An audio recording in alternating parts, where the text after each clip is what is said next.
आज पर्युषण महापर्व का प्रथम दिवस हमें प्रेरणा दे रहा है कि हम धर्म, तप, जप, स्वाध्याय, चिंतन, मनन, प्रतिक्रमण सब में अपने आप को लगन कर लें। इसमें अपने आप को लगा लें और अपना जीवन सफल बना लें। आपने सुना था सुबह कि ये 8 दिन ही क्यों होते हैं।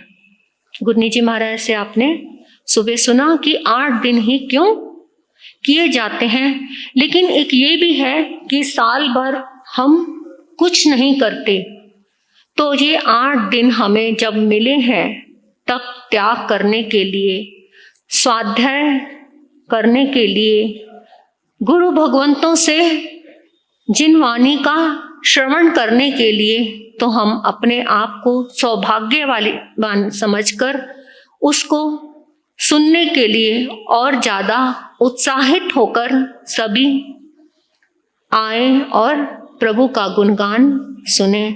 क्योंकि इस कल्प शास्त्र में क्या है सबको पता होगा। आप सबको सुना है आप सब ने पहले, या आप पहली बार सुन रहे हैं? सुना है तो आपको पता है इस कल्प शास्त्र में अपने प्रभु महावीर का पूरे उनके 27 भवों का गुणानुवाद किया है।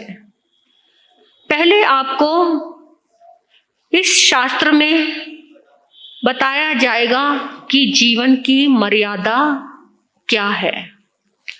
फिर प्रभु के नवकार मंत्र का कि नवकार मंत्र क्यों बोला गया, इसकी क्या महिमा है। फिर उसके बाद प्रभु के 27 भावों की महिमा का गुणगान इसमें आया। फिर उसके बाद सारे गंधर्वों का, आचार्यों का और स्थिरावलियों का वर्णन इसमें शास्त्र में आता है, जो आप सुनेंगे। तो सबसे पहले तो ये कल्प शास्त्र क्यों सुनाया गया और ये दिन में क्यों सुनाया गया।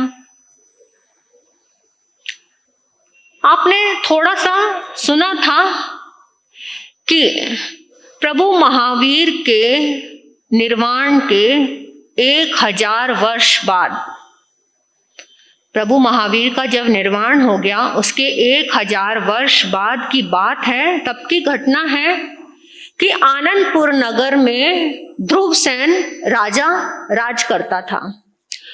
वो राजा अच्छा धर्म ध्यान करने वाला, बहुत ही धर्मानुयागी था, अच्छा धर्म ध्यान करता था। एकदम अचानक से उसके एक ही पुत्र था, उसकी मृत्यु हो गई। अब जब उस एक ही पुत्र के होने से उसकी मृत्यु हो गई तो राजा बहुत ज्यादा शोक में डूब गया। राजा को इतना शोक हुआ, इतना ज्यादा शोक में डूब गया राजा कि उसने धर्म ध्यान करना सब कुछ छोड़ दिया। ना कुछ सभा का ध्यान, ना कुछ धर्म का, ना कुछ भी मतलब नहीं, बहुत ज्यादा शोक में डूब गया।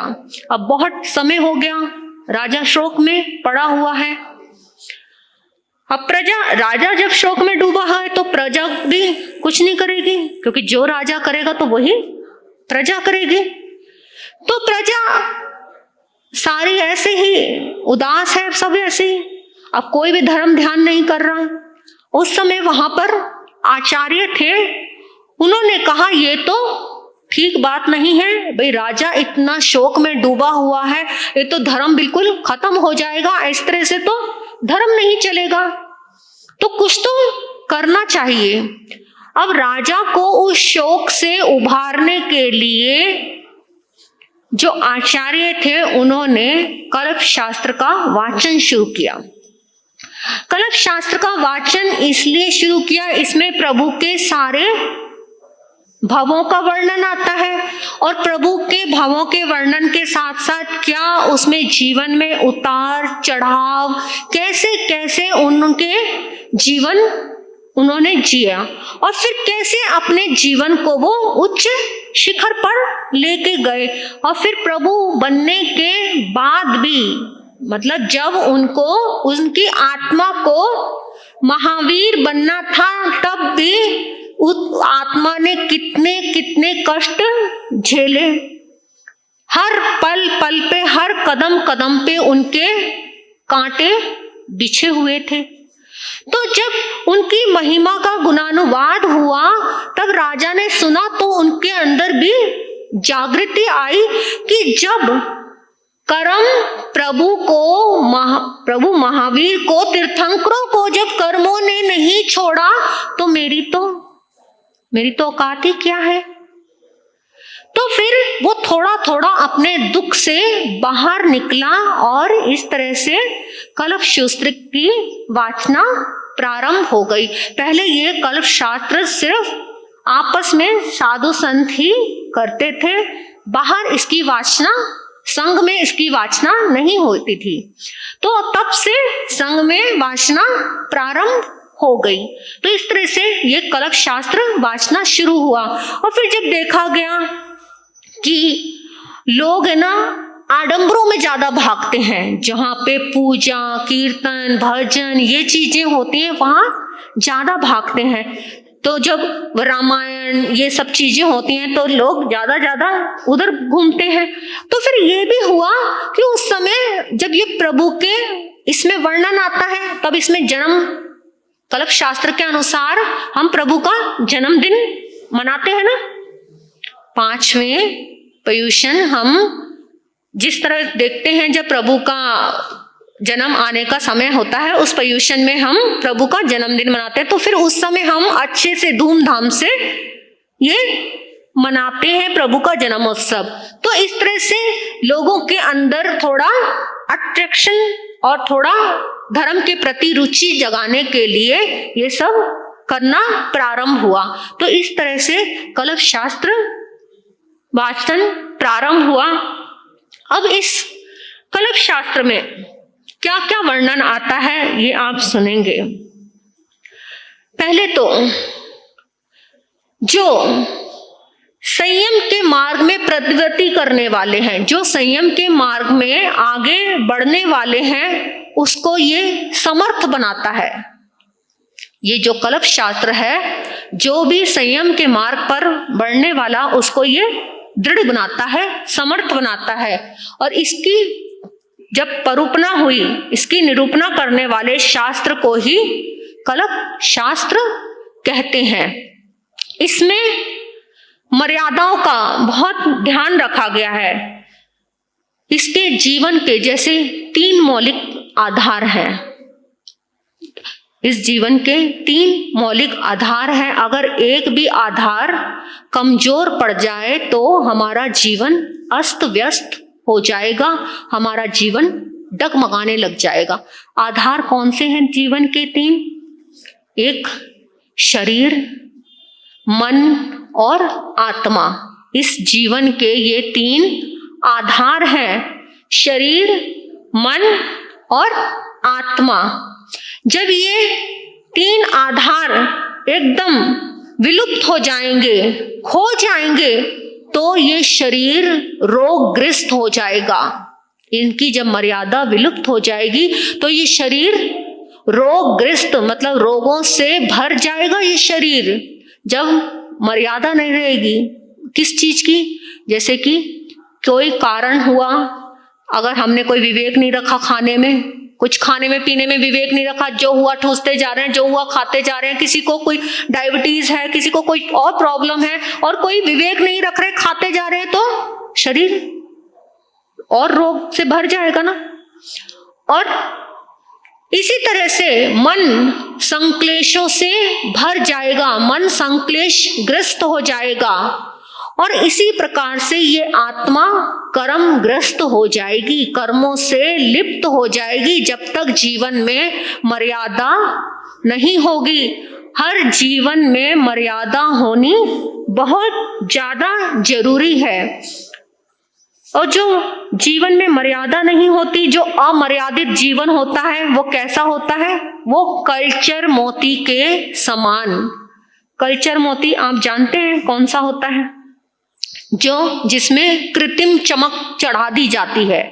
मोती होता है ना, एक सुच्चा मोती होता है जो जैसा है देखने में चमकदार लगेगा, आप उसको जितना भी खुरचो तो उसकी चमक नहीं जाएगी। लेकिन जो मोती कल्चर मोती है, जो कृत्रिम मोती है, उस पे जो चढ़ाया हुआ पानी, अगर आप उसको खुरचो तो उसकी चमक चली जाएगी। तो ऐसे ही जो अमर्यादित जीवन है उसकी चमक स्वतः ही चली जाएगी। जिस तरह से इतिहास साक्षी है कि कंस ने अपनी मर्यादा तोड़ी तो वो कसाई कहलाया, रावण ने अपनी मर्यादा तोड़ी तो रावण राक्षस कहलाया, और जो संस्कारी जीवन को जीने वाली जो शबरी भीलनी होकर भी भक्त कहलाई, क्योंकि उसका जीवन कैसा था?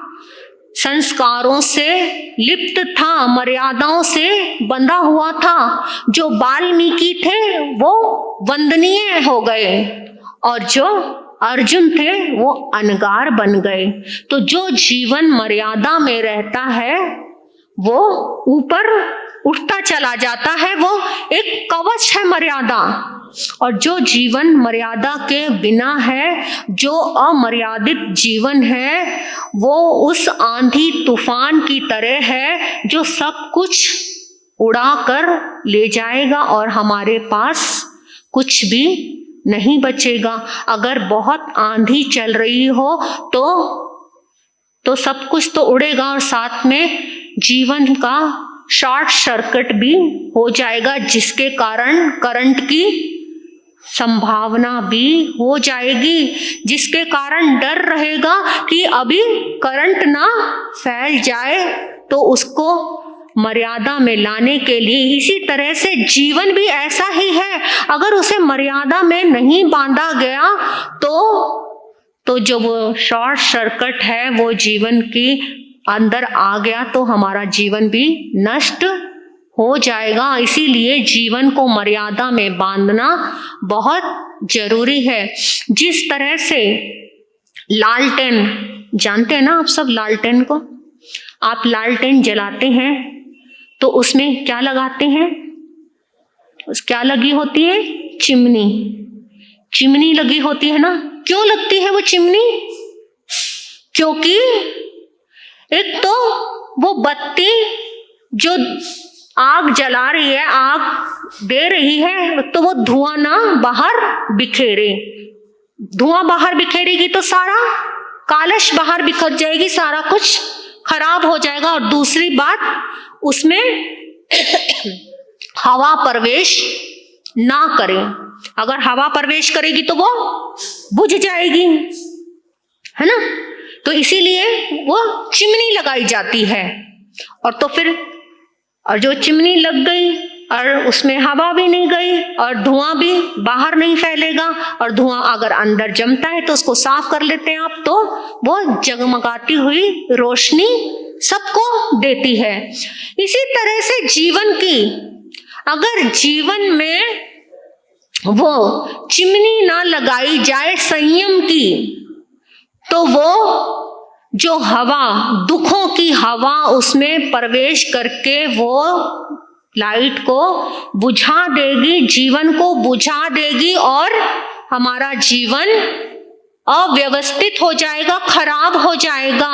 और फिर जब जीवन खराब हो गया तो कुछ भी नहीं बचेगा। उसको काबू में करने के लिए सबसे ज्यादा जरूरी है हमें अपनी इंद्रियों को काबू में करना, क्योंकि जब मर्यादा जीवन में होगी तो इंद्रियां अपने आप काबू में रहेंगी। इंद्रियां काबू में रहेंगी, मन भी काबू में रहेगा और हमारा जीवन बहुत अच्छे से आगे बढ़ता चला जाएगा। एक बार बादशाह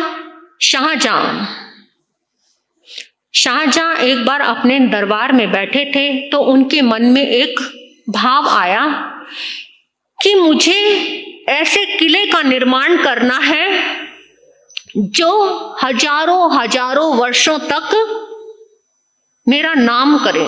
ऐसे किले का निर्माण करना है।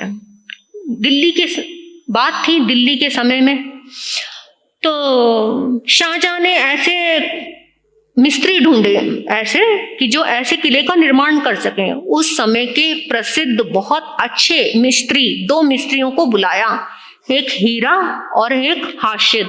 ये 2 मिस्त्री थे, बहुत ज्यादा एकदम तजुर्बे वाले बहुत अच्छे मिस्त्री थे।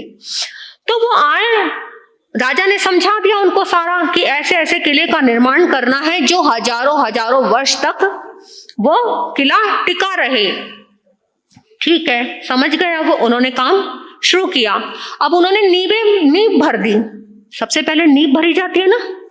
अब उन्होंने नींव भर दी। नींव भरने में जितना भी समय लगा उन्होंने नींवें भर दी अच्छे से। अब नींव भरने के बाद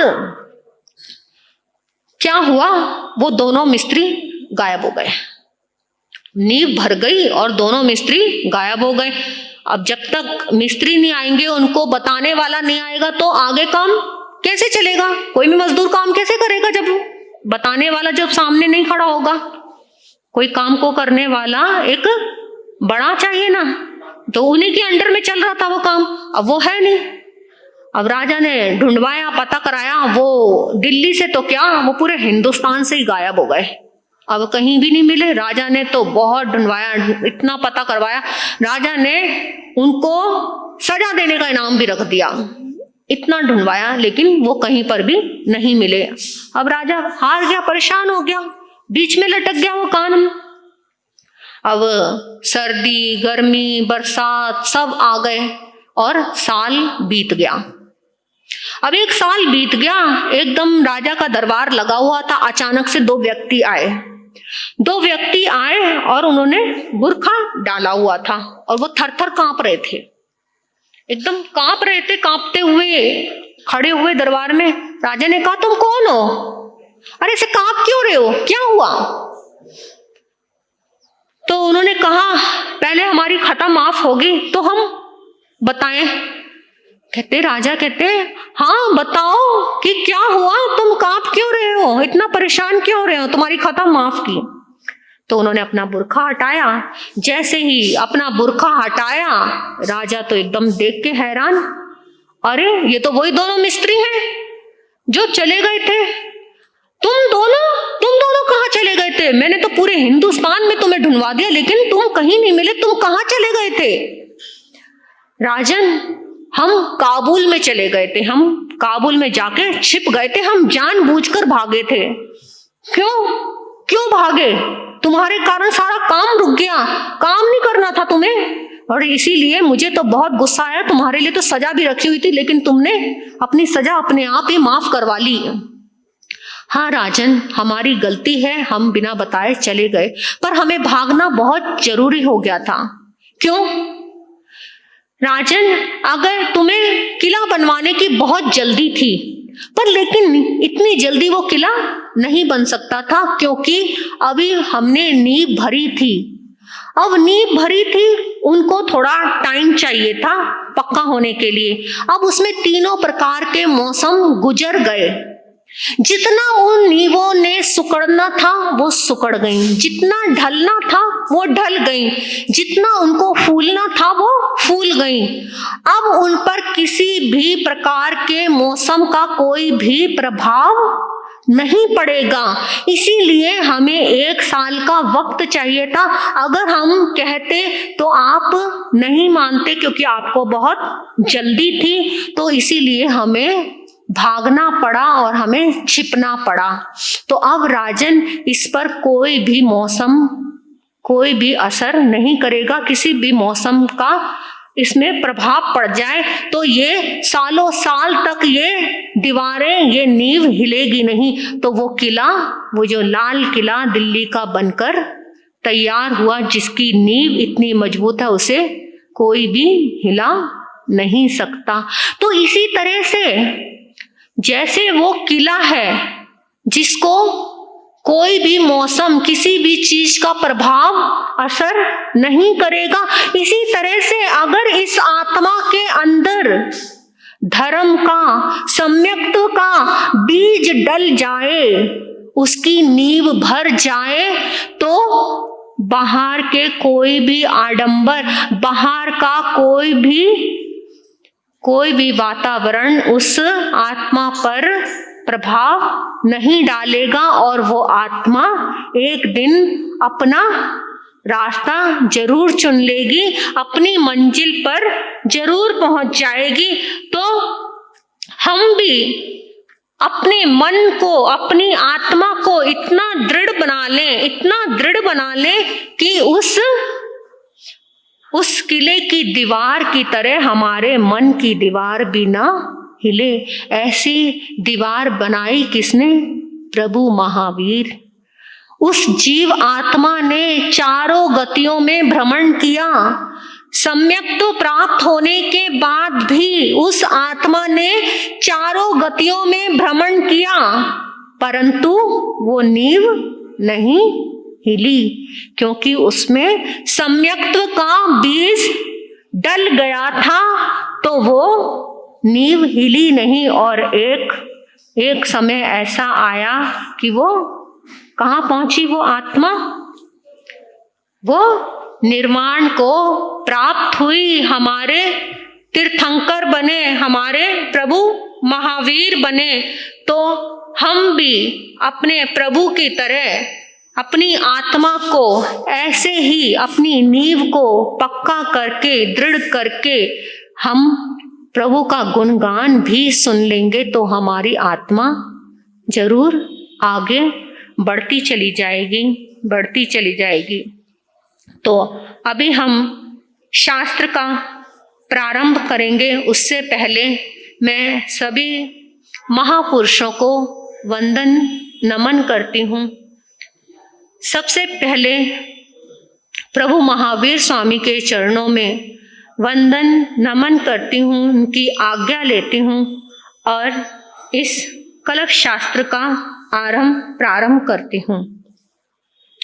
और सभी स्थविर गंधर्व भगवंतों को वंदन करती हूँ, नमन करती हूँ।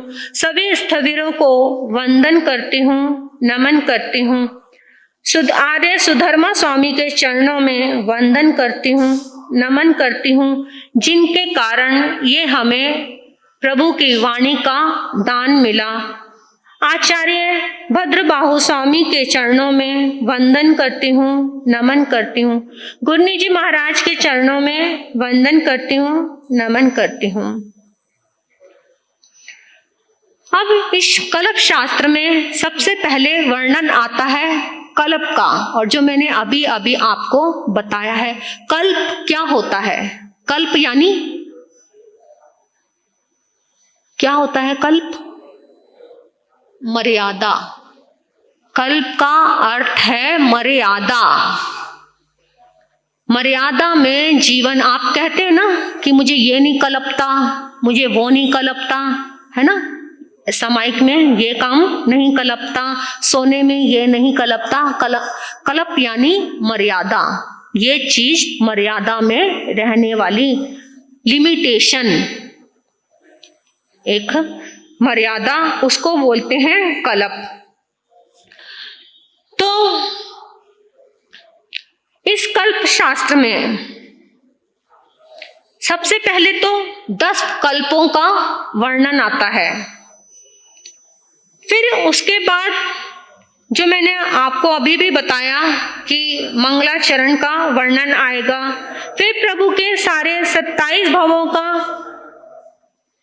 और उसके बाद समाचारी आएगी, स्थिरावली और समाचारी, इनका वर्णन आएगा। अब कल्प क्या है? 10 प्रकार के कल्प आते हैं।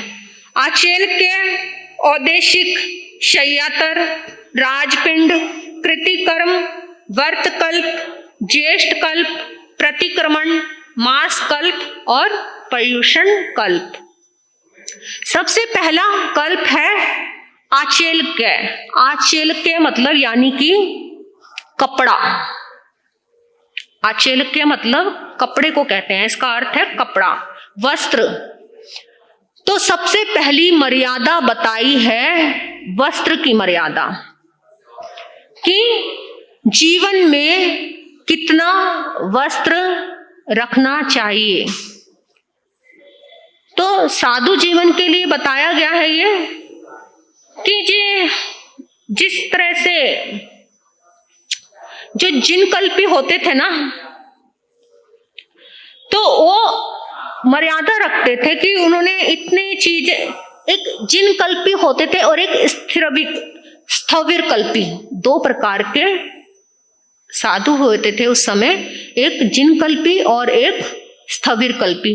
जो जिनकल्पी होते थे वो कोई भी वस्त्र धारण नहीं करते थे, मतलब उनको जैसे आंख में तिनका चला गया तो वो अपने हाथों से आंख का तिनका भी नहीं निकालेंगे।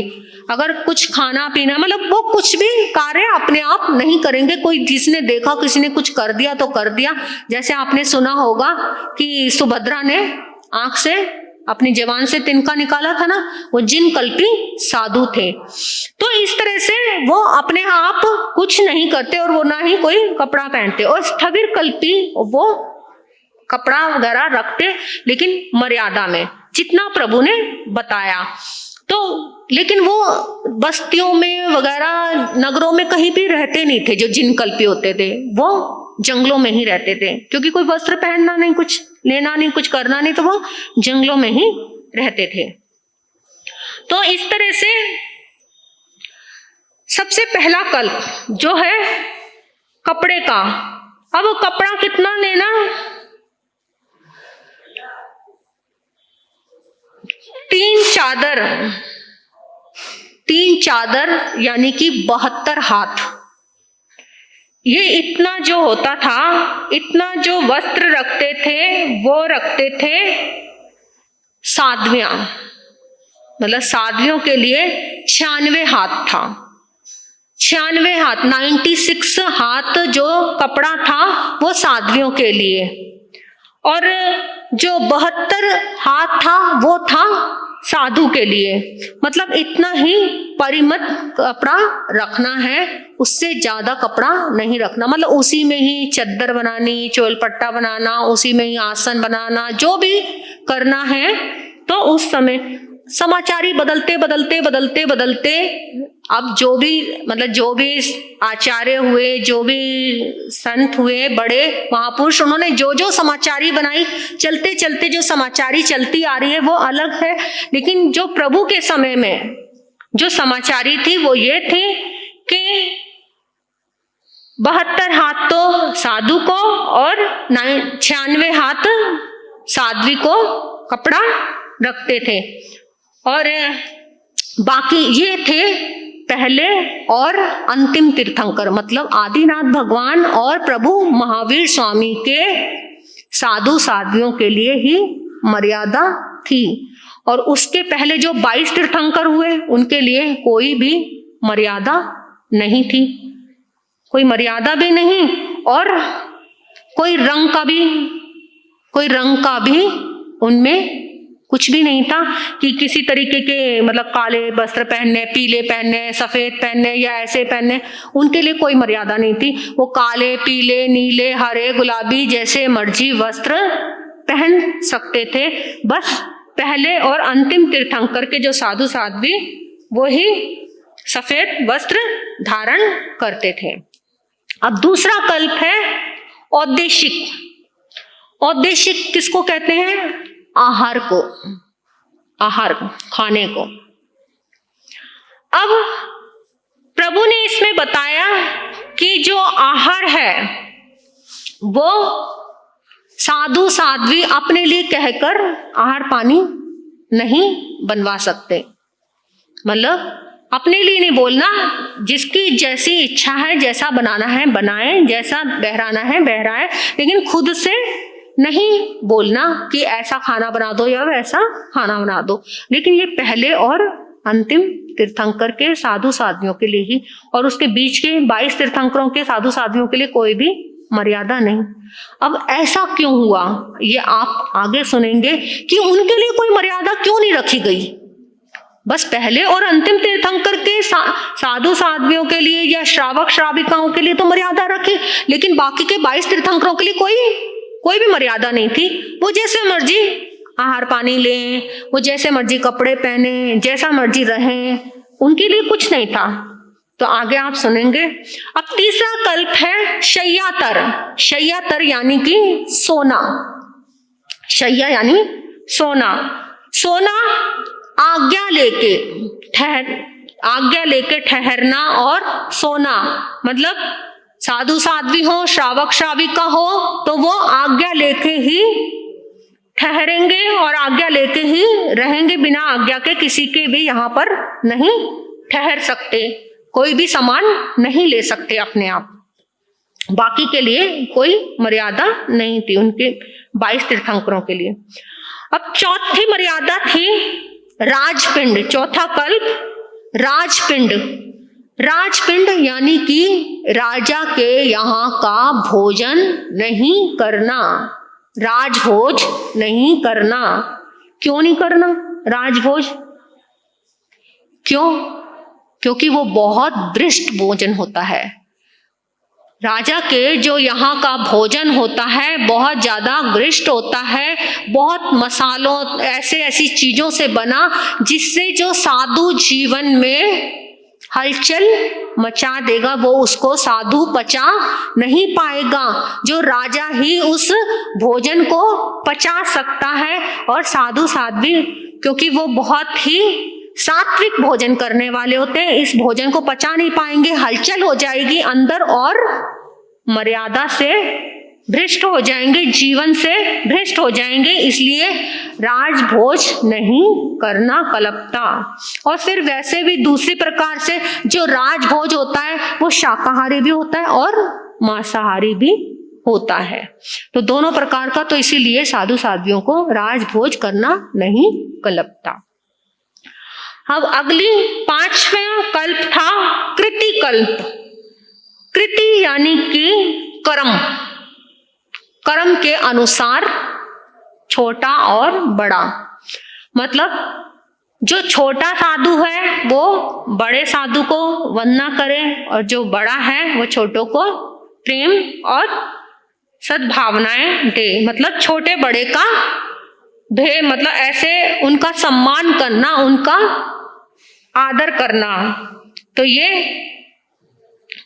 चाहे पहले पुत्र ने दीक्षा ले ली, बेटे ने दीक्षा ले ली, और बाप को भी दीक्षा लेनी है, मतलब बेटा और बाप दोनों ने दीक्षा लेनी है, पर पहले बेटे ने दीक्षा ले ली और बाप ने बाद में ली, तो वो क्या करेंगे?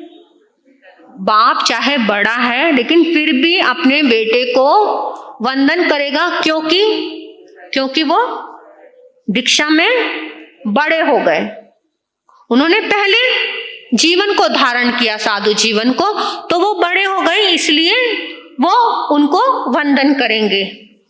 तो इसी तरह से क्रम के अनुसार छोटा बड़ा। अब अगला कल्प है छठा व्रत। महाव्रत आते हैं जो छठा कल्प। तो इसमें व्रतों के अनुसार, जैसे कि 5 महाव्रत बताए गए हैं साधु के, है ना। व्रत कल्प आता है छठा। तो व्रत कौन से? जो अहिंसा, सत्य, असत्य, ब्रह्मचर्य, परिग्रह, ये 5 प्रकार के व्रत हैं जो साधु जीवन में है। लेकिन पहले और अंतिम तीर्थंकर के साधु साध्वियों, श्रावक श्राविकाओं के लिए तो ये 5 व्रत जरूरी थे, लेकिन 22 तीर्थंकरों के साधु साध्वियों के लिए चौथा जो व्रत था वो नहीं था। अब आप बताओ, चौथा व्रत तो बहुत जरूरी है, ब्रह्मचर्य व्रत चौथा व्रत कितना जरूरी है, लेकिन उनके लिए नहीं था। क्यों? क्योंकि उनका जो व्रत था वो अपने आप ही ऑटोमेटिकली वो उसको परिग्रह में गिनते थे। वो इसको ब्रह्मचर्य को भी परिग्रह मानते थे, तो वो ऑटोमेटिकली परिग्रह में ही गिनते थे। तो इसलिए उनका वो जो चौथा व्रत परिग्रह के साथ ही आता था, 5वें व्रत में ही आता था। तो उनके 4 ही व्रत थे। अब 7वां कल्प आता है ज्येष्ठ कल्प। ज्येष्ठ कल्प यानी कि जो मैंने अभी आपको बताया था बड़ा और छोटा, लेकिन इसमें बड़ा और छोटा कैसा है? जैसे कि राजा और मंत्री दोनों साथ मतलब दीक्षा ले रहे हैं। अब दोनों ने दीक्षा लेनी है, जैसे कि पिता और पुत्र, माँ और बेटी साथ में दीक्षा ले रहे हैं।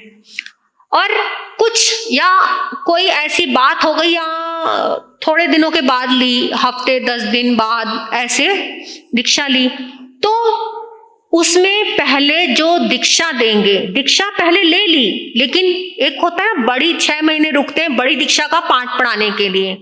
आजकल तो 8 दिन के बाद ही पढ़ाया जाता है, पहले 6 महीने तक रोका जाता था कि मतलब अगर उसका मन नहीं मान रहा, कोई कारणवश हो, वो कुछ ऐसे डगमगा रहा हो, तो वो अपने जीवन को चेंज कर सकता है। तो वो रोका जाता था कि राजा और मंत्री ने दीक्षा लेनी है। पहले मंत्री ने ले ली, अब राजा ने भी लेनी है कुछ दिनों में। तो पहले राजा को बड़ा बनाएंगे, जो बड़ी दीक्षा का पाठ है पहले राजा को दिया जाएगा, जो ज्येष्ठ है जो बड़ा है उसको पहले बड़ी दीक्षा का पाठ दिया जाएगा, और जो छोटा है उसको बाद में दिया जाएगा। तो इस तरह से उसको रोक लेते थे। 6 महीने तक जो रुका है ना, उस बीच में अगर उनकी भावना बनती है तो पहले पाठ राजा को पढ़ाया जाएगा, बड़ी दीक्षा का पाठ, फिर मंत्री को। इसी तरह से पहले पिता को पढ़ाया जाएगा, फिर पुत्र को, और पहले माँ को, फिर बेटी को। तो जिसको बड़ा पाठ पढ़ाया गया पहले वो बड़ा बनता है। तो इस तरह से बड़े और छोटे का करते थे। अब और 8वां कल्प आता है प्रतिक्रमण का। प्रतिक्रमण, अब प्रतिक्रमण करना बहुत जरूरी है। जरूरी है ना? क्यों? प्रतिक्रमण क्या है? आलोचना। किसकी? अपने पापों की आलोचना। अगर हम सिर्फ पाठ पढ़ते रहें और प्रतिक्रमण करते रहें, पाठों को पढ़ते रहें, तो क्या हमारा प्रतिक्रमण हो जाएगा? हमारे पापों की आलोचना हो जाएगी? जब तक हमारे हृदय में, हमारे अंतर के भावों से प्रतिक्रमण नहीं चला तो हमारी आलोचना नहीं होगी, हमारे कर्मों की निर्जरा नहीं होगी। तो ये प्रतिक्रमण करने का बहुत जरूरी महत्व रखा कि सुबह शाम अपने पापों की आलोचना करनी जरूरी है।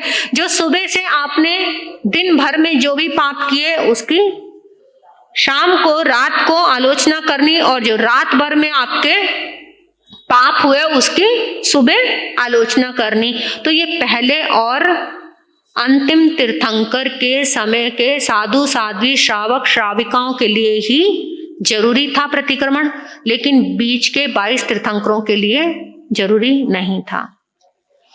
अब आता है 9वां कल्प, मास कल्प।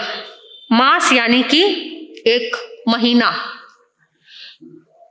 तो मास कल्प का अर्थ ये था कि जो साधु साध्वी को किसी कारणवश कहीं रुकना पड़ता है तो वो साधु 1 महीने के लिए एक जगह खुले काल में ठहर सकते हैं, और साध्वियां 2 महीने के लिए खुले काल में एक जगह ठहर सकते हैं। पढ़ाई के लिए, कोई बीमारी के लिए, कोई और कारणवश, तो वो 2 महीने के लिए ठहर सकती हैं। तो ये इसी तरह से ये इन्हीं के लिए जरूरी है, पहले और अंतिम तीर्थंकर के साधु साध्वियों के लिए। अब 10वां कल्प है पर्युषण कल्प, कि पर्युषण मनाने ही जरूरी है। क्यों? क्योंकि अपने सारे पाप कर्मों को खपाने के लिए और समश्री वाले दिन एक उपवास करना, अपने सारे पापों की जितनी भी तुमने पाप किए हैं उसकी आलोचना, उसके कर्मों की खपाई के लिए एक उपवास करके तो अपने पापों की खपाई करना। तो अब ये पर्युषण मतलब ये अंतिम, वो क्यों बनाते हैं अंतिम दिवस? वो मनाते हैं जब से ये शुरू होता है चातुर्मास, उसके 49वें दिन बाद ही समश्री मनाई जाती है। अब ये बात जरूरी जानना है कि ये जो पहले और अंतिम तीर्थंकर के साधु साध्वियों के लिए तो हर चीज जरूरी बताई गई, लेकिन 22 तीर्थंकरों के साधु साध्वियों के लिए कोई भी चीज जरूरी क्यों नहीं बताई गई?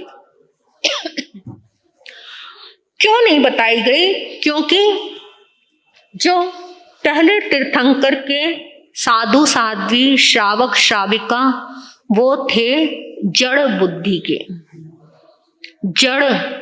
जड़ यानी कि जैसा कहा और वैसा ही किया। और अंतिम तीर्थंकर के जो साधु साध्वी, इनके जो श्रावक श्राविका हैं, साधु साध्वी हैं, कैसे हैं? जड़ और वक्र।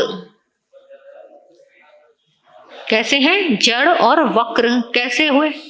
और जो बीच के 22 तीर्थंकरों के जो साधु साध्वी श्रावक श्राविका वो थे सरल।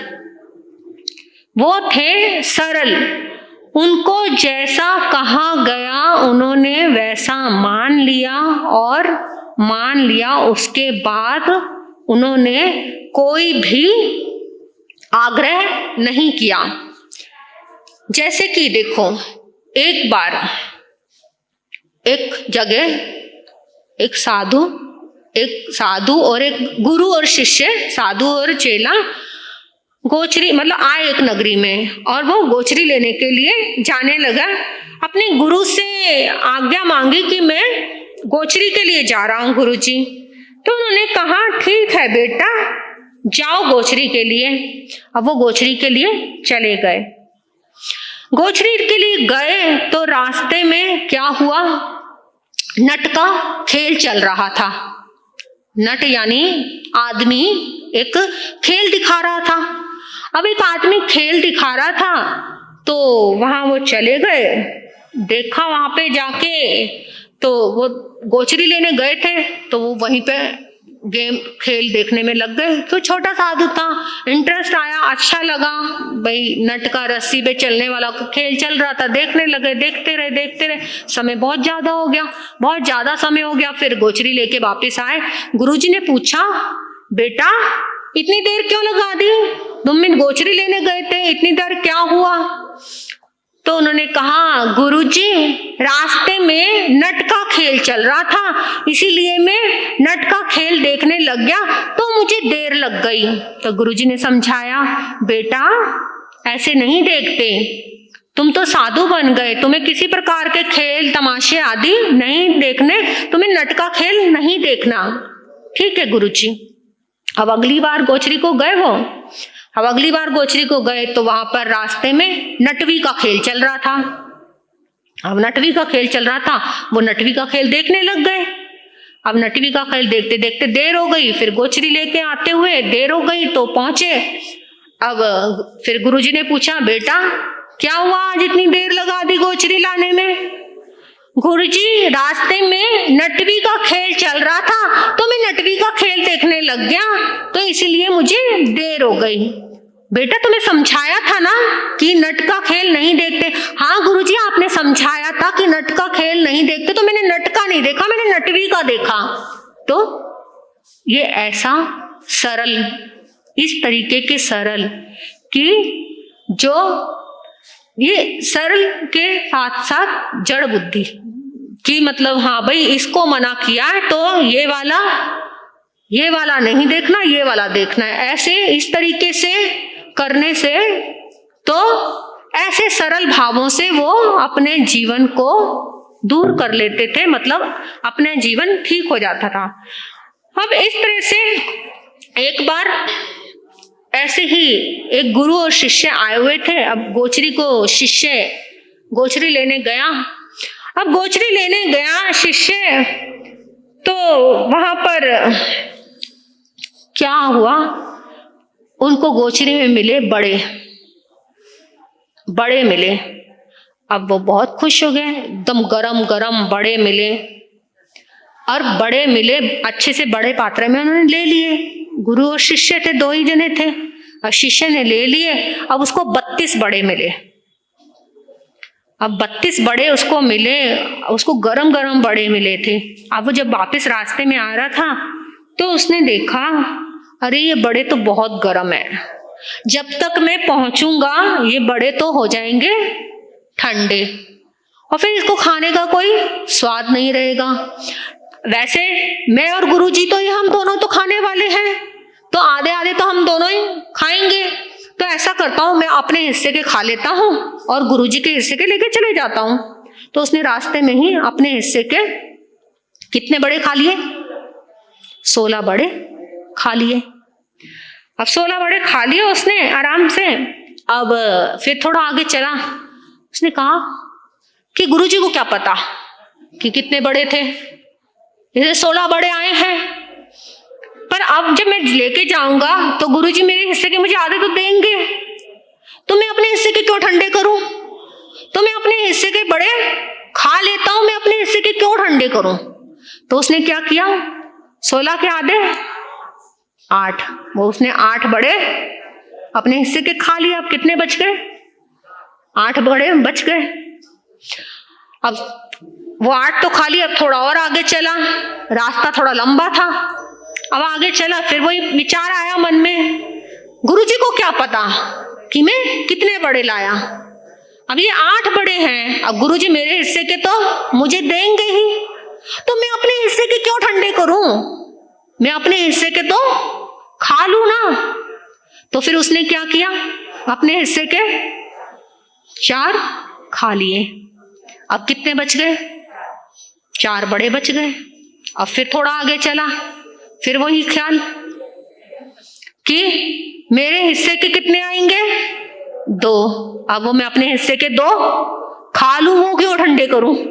अब उसने अपने हिस्से के 2 और खा लिए। अब फिर थोड़ा आगे चला, तब 1 मेरे हिस्से में आएगा, मैं अपने हिस्से के क्यों ठंडे करूं? भाई मैं अपना 1 हिस्से का खा लेता हूं, गुरुजी के लिए लेके चलता हूं। अब 1 बड़ा लेके गुरुजी के पास आ गया। गुरुजी ने देखा, आके बोला, साहू जामी थारियो, खोले पात्रे। अब गुरुजी देख रहे हैं कि इतना बड़ा पात्रा और उसमें 1 ही बड़ा पड़ा है। उन्होंने कहा कि अरे ये कौन से भले मानस ने, कौन से महानुभाव ने सिर्फ इतने बड़े पात्र में तुझे 1 ही बड़ा दिया? अब उसने क्या कहा, गुरुजी उसने 1 बड़ा नहीं दिया था, उसने तो 32 बड़े दिए थे, परंतु मैंने क्या किया, मैंने अपने हिस्से के बड़े खा लिए, क्योंकि जब 32 का मैंने आधा किया तो 16 आए, तो मैंने 16 खा लिए।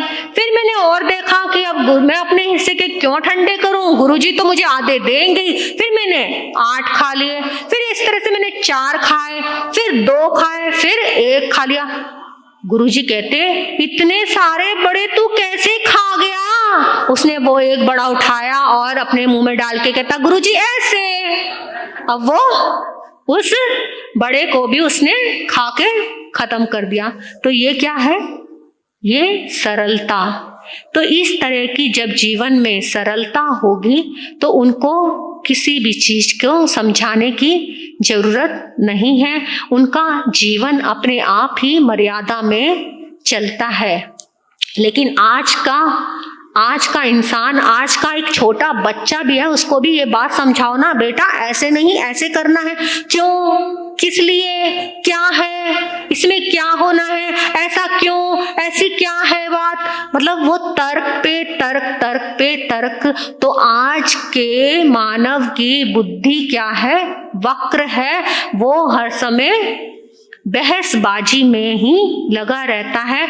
जो कह दिया वो मानना नहीं, कि बड़ों ने कह दिया वो बात तैत करके मान ली, ऐसा नहीं है। इसीलिए प्रभु ने मर्यादा जीवन में बांध दी कि ये ऐसे ही चलना है, तो वो ऐसे ही चलेगा। तो वाइट कपड़े पहनने हैं तो वाइट ही पहनने हैं, प्रतिक्रमण करना है, नहीं तो आज ढील हो जाती, सोचते प्रतिक्रमण क्या करना है, रहने दो, तो फिर प्रतिक्रमण ही नहीं करते। तो इसीलिए प्रभु ने मर्यादा बांध दी, जीवन में मर्यादा होगी तो जीवन सुरक्षित रहेगा। जिस जीवन में मर्यादा नहीं होगी वो जीवन अव्यवस्थित हो जाएगा। और इसीलिए ये 10 प्रकार की मर्यादा जीवन में बांधी, और ये हम अपने जीवन में मर्यादा को लाएंगे तो हमारा जीवन भी आगे बढ़ता चला जाएगा। आप सबको प्रेरणा दें, अपने साथ अच्छे से सबको लेके आए, ये प्रभु की वाणी का पान करें, तो मुझे भी अच्छा लगेगा कि आप सब इकट्ठे होके कुछ सुने।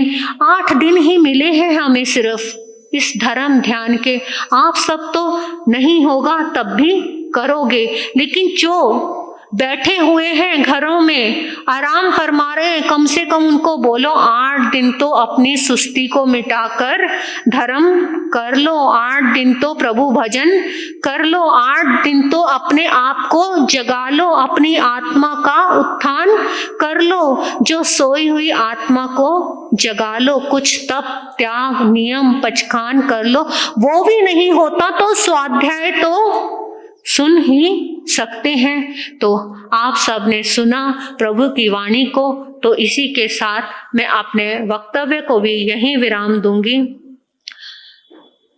आगमे तिविहे प्नत्ते तंजहा सुत्तागमे अथागमे तदुव्यागमे ए हवा श्री ज्ञान के विषय जे कोई अतिचार लगा होए ते में आलाऊं जम वाइदम बच्चा मेलियम हीन अखरम अचखरम पैहिनंग विनयहिनंग जोगहिनंग घोषहिनंग सुट्ठू दिनंग डुट्ठू परिछंग अकाले कौ सज्जाओ काले न कौ सज्जाओ असज्जायंग सज्जायंग सज्जायंग न असज्जायंग भंता गुंता विचारता ज्ञानी ज्ञानवंत की अविनय सूत्र संबंधी अविनय शातना हुई हो। जो मैं सूत्र अय्यार को तस्मिच्छामि दुक्कडम, जो मैं सूत्र अय्यार को तस्मिच्छामि दुक्कडम, जो मैं सूत्र अय्यार को तस्मिच्छामि दुक्कडम।